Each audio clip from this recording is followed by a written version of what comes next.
Bonjour mes amis, my name is Freya, and welcome back to Star Trek Resurgence. No, I'm not wearing my Starfleet uniform this time.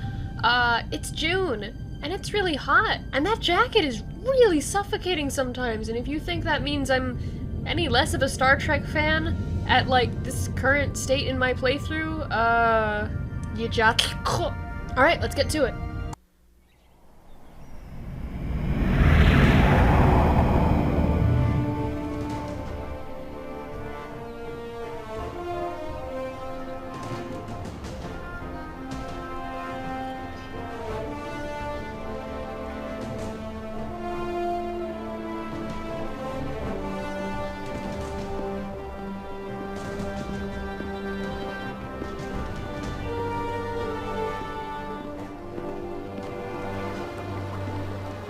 Ambassador Spock, Captain Solano, welcome to Hotari.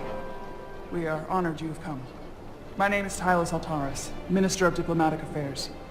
The honor is ours, and this is Commander Jara Rydick, first officer aboard the USS Resolute. You'll find she has a keen mind, and unique insight into the dynamics between the Hotari and the Alydians. You're honored to be here, as representatives of the Federation. I'm so glad. These must be the representatives of the mighty Federation.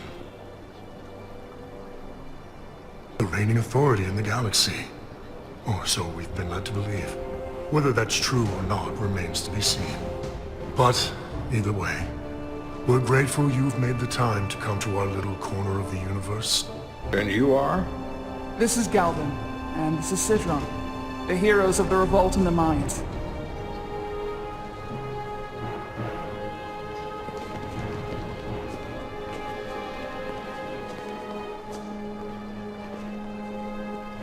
Let's hope this is the last time we ever have to come here. If you'll excuse me.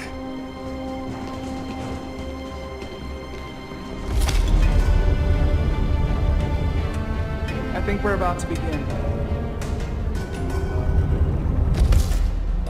Did you hear the arrogance from that guy? I don't know what we're walking into here, but that guy was something. He certainly seems full of himself. No missing that. You could probably see it from orbit. What a piece of work. Remember, we are here at their invitation. We must remain deferential whenever possible. Of course, but even that has its limits.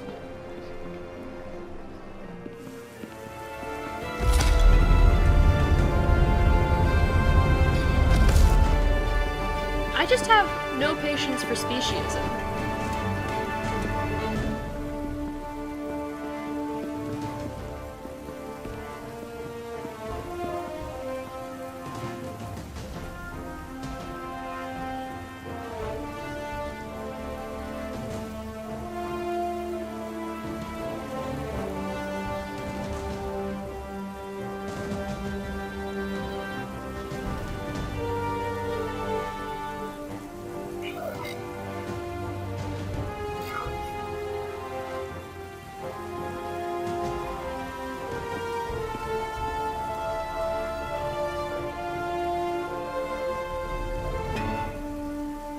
Ambassador Spock, welcome to Hotari Prime. The honor is mine, Your Majesty. That the Federation would send one of their most respected representatives is not only an honor to the Hotari people and their queen, but a recognition of our stature and importance. Let's get on with it, shall we? With all due respect to the Federation and their ambassador, they have no authority here. We are not members of their alliance. We are not subject to their rule, nor yours. We demand the immediate return of all mining operations to Alydian control, as it has been for centuries and will be for centuries more. That has always been our understanding. That understanding has changed. Then you invite war! And if you cannot remain silent, you will be silenced. But his point is well taken. What is the Federation's interest in this matter? Perhaps you would have us trade one oppressor for another? The Federation remains neutral. Our only interest is the peaceful resolution of this conflict. We are here at your request, Your Majesty. For now. get the sense she's cut from the same cloth as Galvin. I thought they wanted us here. Was there something you wanted to say, Captain? Oh, no. My apologies. And what about the Kobliad? She's not part She of... can speak for herself, can't she? Then let her.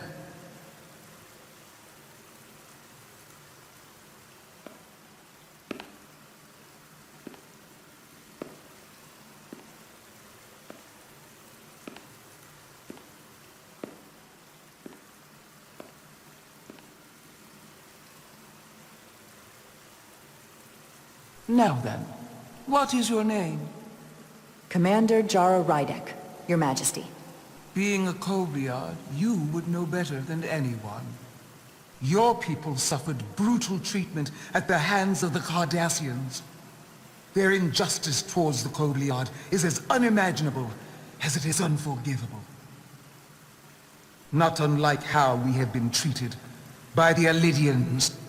As much as they'd have you believe they are the victims here, remember it was the Hotari who attacked us. Hundreds of innocent Alydians were slaughtered without mercy in those mines. The blood is on their hands, not ours! Quiet! If after all the Kobliad suffered, you finally had the chance to right that wrong, to get out from under their control, would you take it? Or would you negotiate a peace?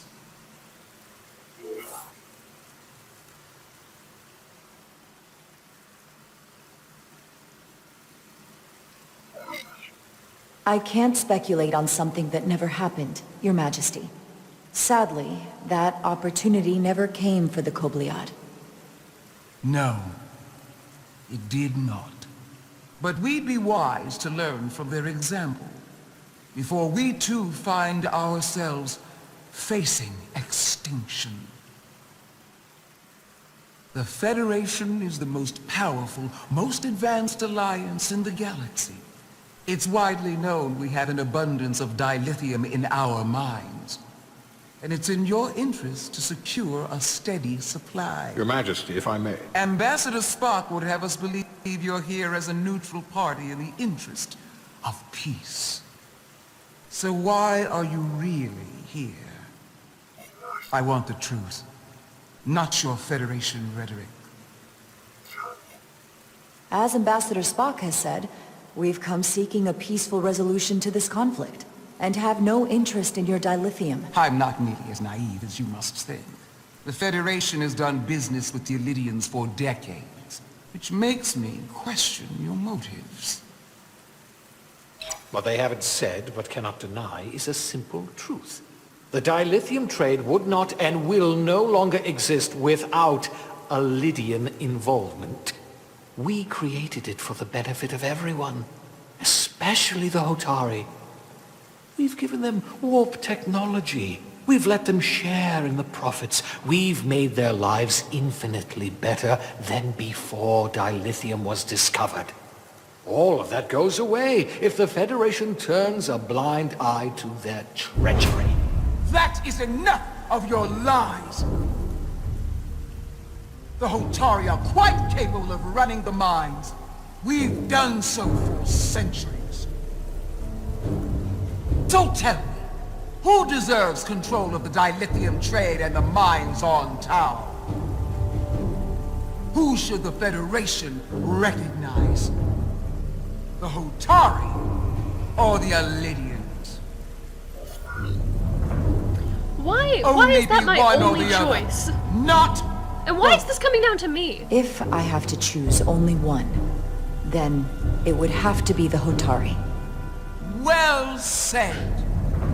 How could the just and wise Federation make any other choice? This is an outrage. The Federation has lost all credibility. The mines are ours. Lydia will not be deterred. We will take back our mines by any means necessary. That's the authority. More blood spilled. I am more than willing to address your concerns, Your Majesty. Yours as well, Representative. But I suggest we could have a more productive conversation with a smaller group.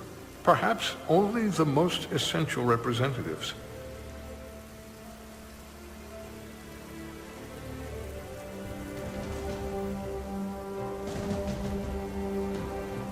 I suppose there is some sense to that.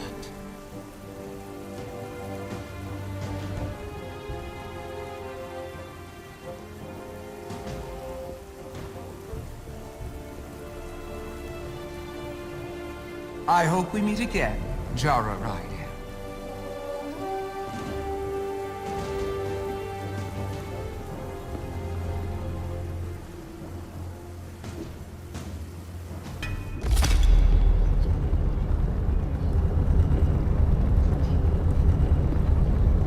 Spock and I will cover everything on the diplomatic front.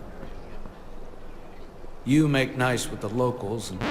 Hey, it's editing, Freya. I just wanted to stop here and draw your attention to the strut of this Alydian. Okay, we've all, taken a moment to appreciate it? Cool. Alright, let's keep going. You make nice with the locals and see if you can get some answers. We need to find out why the Hotari are so willing to risk war. What happened in those mines?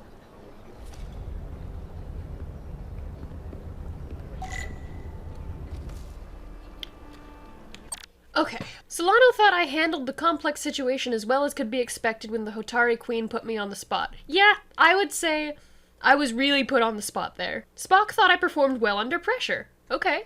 Neither the Hotari Queen nor the Alydian representative actually has an opinion on me, which is really surprising.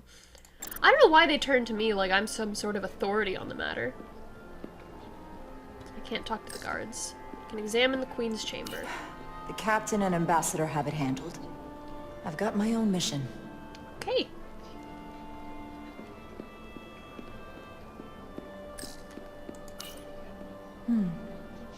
Soothing.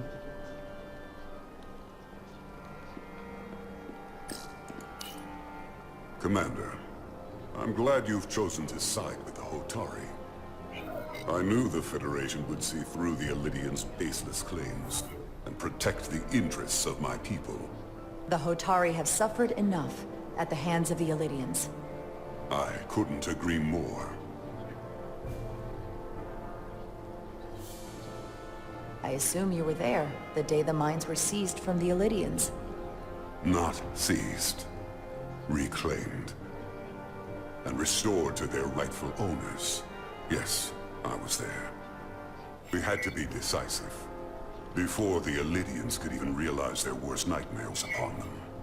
Did you have help from someone else? Hotari stands alone against the Alydian forces. We don't need help from anyone. They respect one thing above all else, and that is force. The greater the force, the more certain the outcome. Any talk of making peace is just that, and worth little without the strength to secure it. Which makes me wonder about your ship, the Resolute. Undoubtedly the Federation's finest warship. Ready to contend with anything the Alydians might have in store. Or is that not true? Maybe I've misjudged it. No need to worry. Even in a worst-case scenario, the fleet is always within reach. But it would probably take them quite some time to get here. Maybe. Or we might have other ships in the sector. Of course. Sidron. A pleasure meeting you, Commander. I'm sure we'll cross paths again.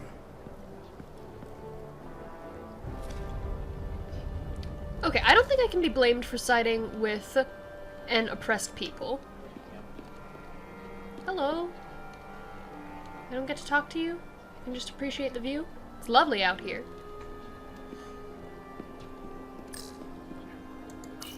Commander Rydek, I'm encouraged to see the Federation supporting my people. I'm afraid of what might happen without your help. I'm glad to hear it. I just hope you're not the only one who feels that way. I apologize for that. These are unusual times, to say the least. Much is changing. I saw you speaking with Sidron, our national hero. I'm curious, what did he say? He seems to be of the opinion that negotiating for peace is a waste of time. Because force is the only blunt instrument he understands. He's a miner, not a diplomat. For the first time in our history, the Hotari have the upper hand. We see ourselves as strong instead of downtrodden.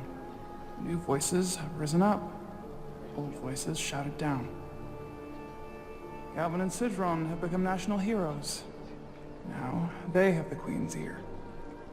For better or worse, depending on your perspective. I get the sense you don't exactly trust them. I don't trust their instincts, which are leading us to war.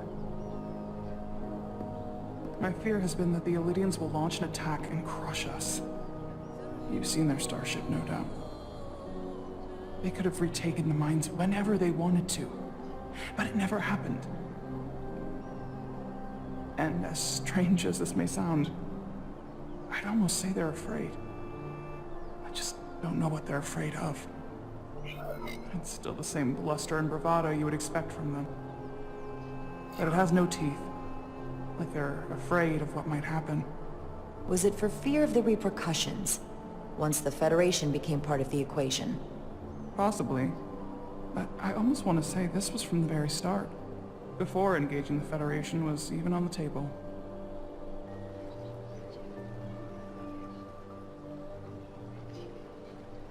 Since the day of the revolt, Galvin has seized control of the mines and restricted all access. No one's allowed without his personal authorization. And they've taken over a section of the palace with just as much secrecy and security. I'm told it could be something they brought back from the mines. I've made inquiries, but everyone pretends it doesn't exist. What do you think it is? I've heard rumors it's some sort of ancient artifact, but I haven't seen it myself. How can we know?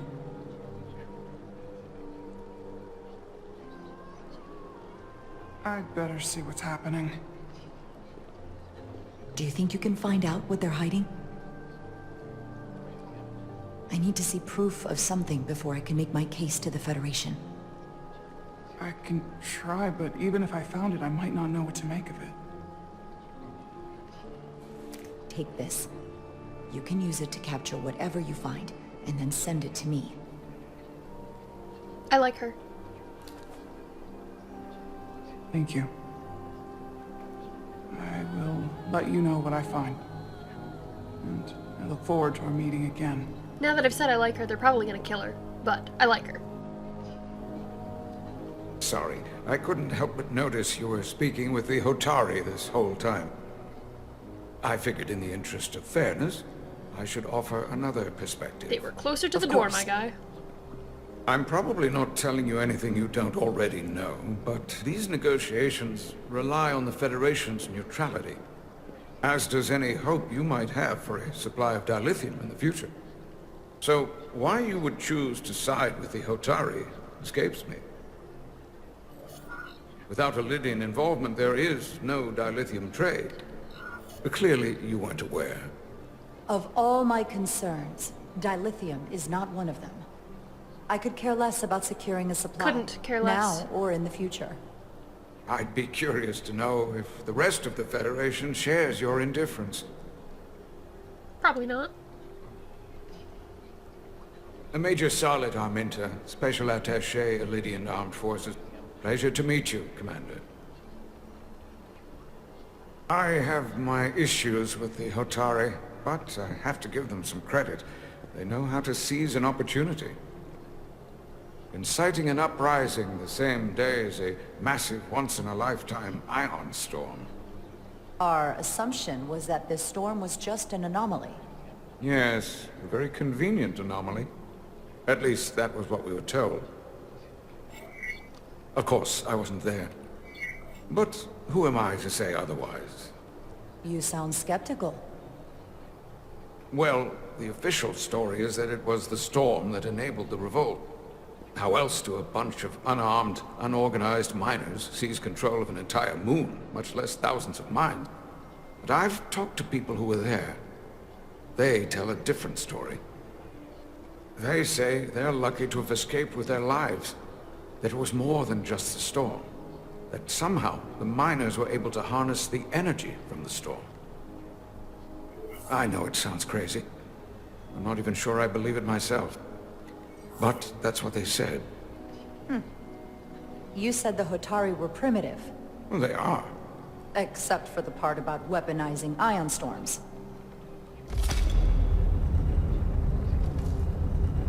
If you'll excuse me, Commander Ryder.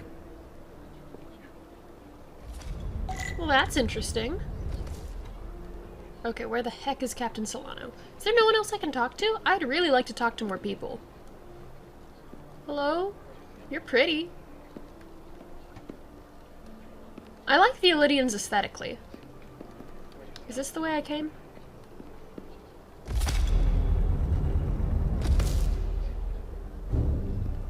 Well, that was a disaster. What happened? The Hotari refused to concede anything, so the Alydians stormed out. The Hotari did not invite us here as peacekeepers. I hope your efforts were more fruitful than ours.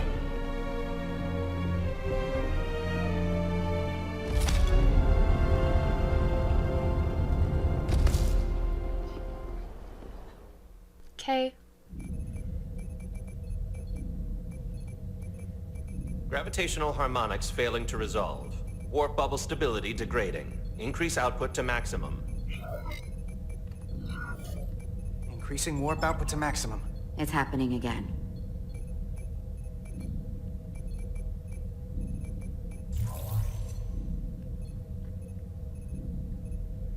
It is evident that presently, the Resolute cannot achieve warp propulsion. Since our diagnostics rule out any problems with our warp systems or anything about the ship, the problem appears to be the fabric of space itself. Space itself? You're saying something about this region of space prevents warp travel? Prevents it, or can't sustain it. However improbable, that appears to be the case. The storm didn't stop us from leaving space dock and traveling here. But could it still be causing this interference with warp travel?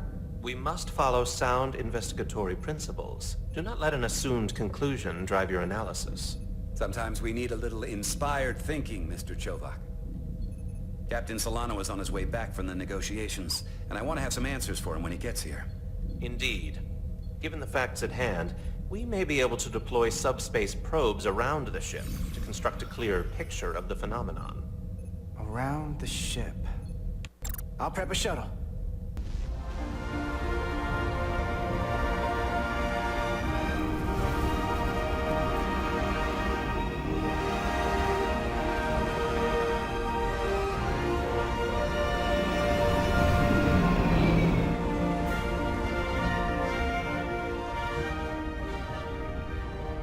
I'm setting up a waypoint at a distance roughly corresponding to the edge of our warp field. When we get there, I'll deploy the first probe. Oh, heck, I actually have to fly. Okay. What happens if I crash?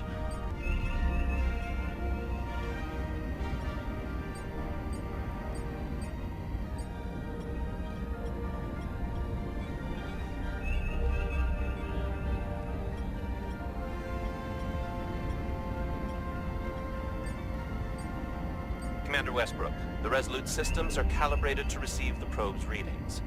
We are standing by to reproduce the warp field collapse after the first probe is deployed. Thank you, Mr. Chovak. We'll be in position shortly.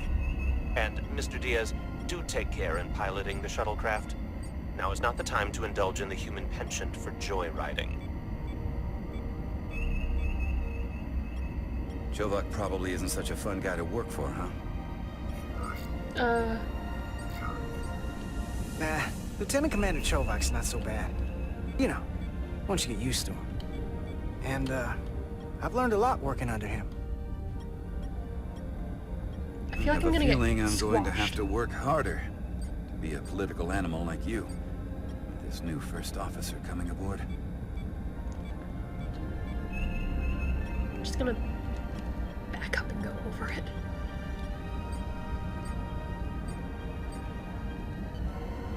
Anyway, this guy, I forget his name, but I really want to dislike him because he was so frickin' racist to Jara. Not racist, speciesist.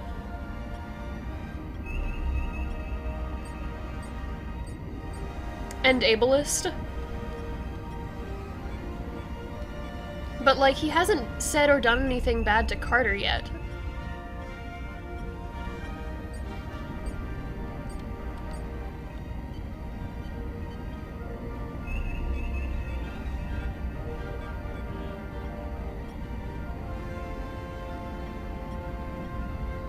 This is far enough.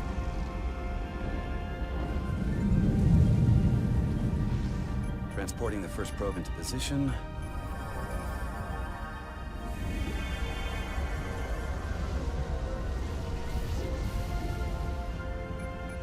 Westbrook here. The first probe is deployed. Westbrook, that's his Understood. name. We are reading it. We are about to replay the simulation.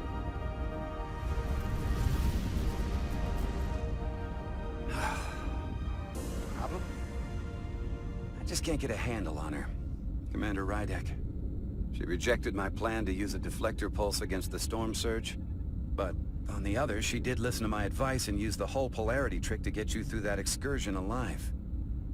I'm not saying there's anything wrong with the new XO. I'm sure she's a fine officer, even if we don't see eye to eye. But she didn't go through what the rest of us did. You know that. And it's hard to figure out why she'd be the one Solano chose instead of, well, one of us. I've heard some good things. You should at least give her a chance. I'll take that under advisement. Test is running. Warp field collapse in 3, 2, 1, mark.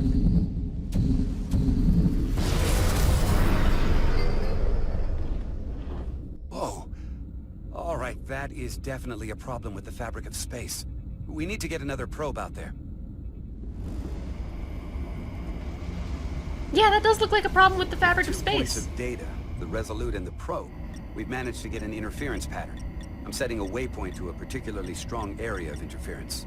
We'll deploy the second probe there. Ah! Listen, I'm gonna give you a piece of advice I wish someone had given me. Make sure you're never just one thing. And don't get so focused on what's in front of your face that you lose sight of the big picture. Okay, hear that. Before Rydek showed up, the captain pulled me into his ready room and told me he didn't think I had the people skills to be first officer. What a load of crap. I mean, if he'd said that about Chovak, sure. I appreciate the advice, Commander. I'll make sure I keep my options open. I don't need to tell you how to operate. You're already well on your way. You're a capable engineer. You're good in the field. Keep up the good work, and who knows? A solid jack of all departments like you could be Commander-in-Chief of Starfleet one day. Hell, Admiral Jellicoe started as a shuttle pilot. And there are places to go in the enlisted ranks, too. I love it. So put me up for promotion. I'm ready for my next challenge. Well, I think you're going to have to prove that to your boss, Chovak, first. He's the one who has to put you up for consideration. If I were first officer, it would be different. Well, then I'll just have to change Commander Chovak's mind. I'll work hard and better, and he won't be able to ignore it. You've got grit. I'll give you that.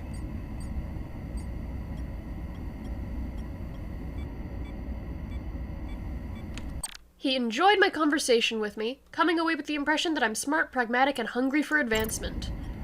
I mean, sure. But yeah, I really don't want to like Westbrook. He's kind of a jerk. Here. This is close enough. Stop the engines. Deploying the probe.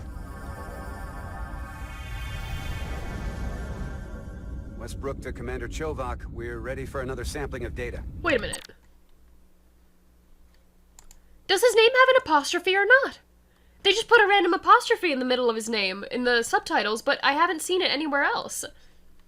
Very good. Running the simulation again. Warp field collapse in 3, 2, 1. Mark.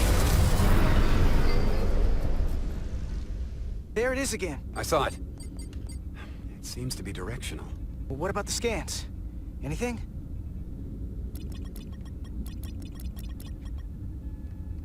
Here's the readings in relation to our local space.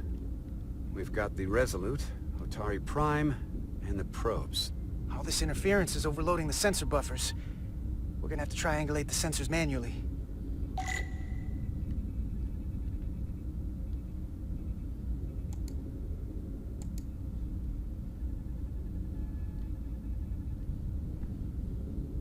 got something. These markers indicate peaks in the gravimetric interference patterns. Let's see if I can find some more.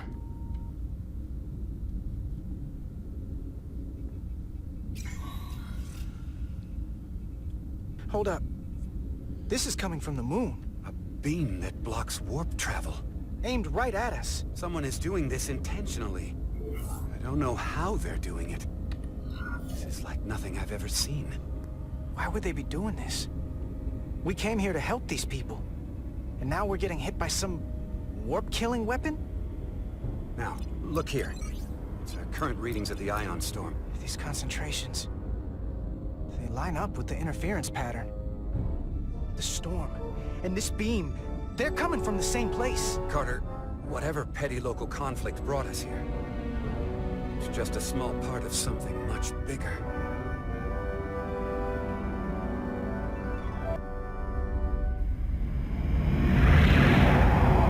Presently, we don't have an explanation for how they're doing this. But one thing is clear. This is no fluke. Thank you, Mr. Westbrook. I want a full briefing when I'm back on board. Solano out. A targeted weapon that inhibits warp travel. Coming from the moon Tau. That would explain the difficulties my shuttle encountered. More importantly, the tenor of the Hotari during the negotiations. And here I thought the Alydians would be the problem. Coming to peace talks in a warship. This wasn't supposed to be so complicated. I don't know why the Hotari wanted us here, but it wasn't to negotiate. Clearly, peace is not their intention. Then what is? Why go through this charade? Tylus, the Hotari representative, said she thought they found something in the mines. Galvin and Sidron brought it back to the palace, but they're keeping it under tight security. She's going to investigate it. I gave her my tricorder. I expect she'll contact us soon. You found Or be an killed. ally. Why would Tylus help us? Go behind her people's back? It's a fair question, considering. Out of all of them, she's the one who seemed to genuinely appreciate that the Federation was involved. She believes in us, and I think we can believe in her. That may be true. She's certainly more likely to help than the other Hotari we've met. That raises another question. Specifically, what do the other Hotari have to gain in bringing us here, only to make this hostile maneuver against us? There must be some motivation. Unless they changed their minds between when they asked and when we got here. That's the thing. It doesn't make sense to bring us here. Tylus said that Galvin and Sidron have restricted access to the mines, even to the Hotari. So they don't want anybody to learn what they've found. Then calling in the Federation is a funny way of going about it. I don't think the Alydians know what's really down on that moon either. Major Armintas said the revolt defied explanation. That the Hotari miners somehow harness the energy of the storm. Harness the energy of the storm? Doing that is beyond even our capabilities. So is a weapon that disrupts warp travel. There have been civilizations and entities, both past and present, far more technologically advanced than the Federation. The Alydians and Hotari don't fall into that category. But that is all the more reason to investigate further. I gotta say, I'm really impressed with this guy's Spock voice. Commander Rydek, sorry to interrupt. We've received an urgent call from Hotari. Queen's advisor, Tylus, has asked to speak with you. Put her through.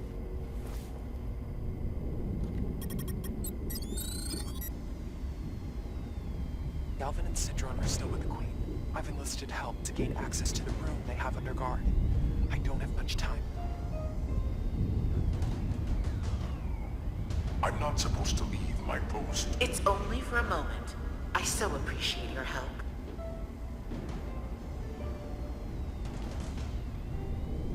I like to imagine this is on, like, Facebook Live.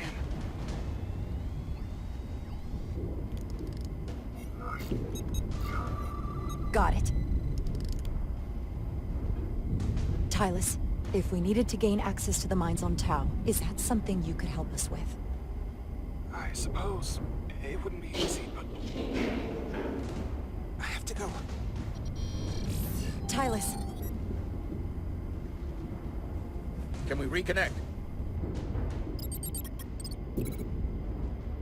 Sorry, Captain. We've lost all contact. We can only hope she escaped without harm. It was hard to tell. I'm the one who got her into this. If something happens to her, it's my fault. She's one of the Queen's closest advisors. I'm sure she'll be fine. Assuming the Queen isn't part of this. Let's see the scan of whatever the hell that was. Solana liked how I took responsibility. Tyler suspects this came from the mines on Tau. It appears to be of ancient origin, but the markings are unfamiliar. We can run a full analysis when we get back to the Resolute. But if this came from the mines, then it might be the key to how they got the upper hand against the Alydians. Then we have to go into the mines. The Federation would not allow that. We're, after all, sent here to be a neutral party in a peace negotiation.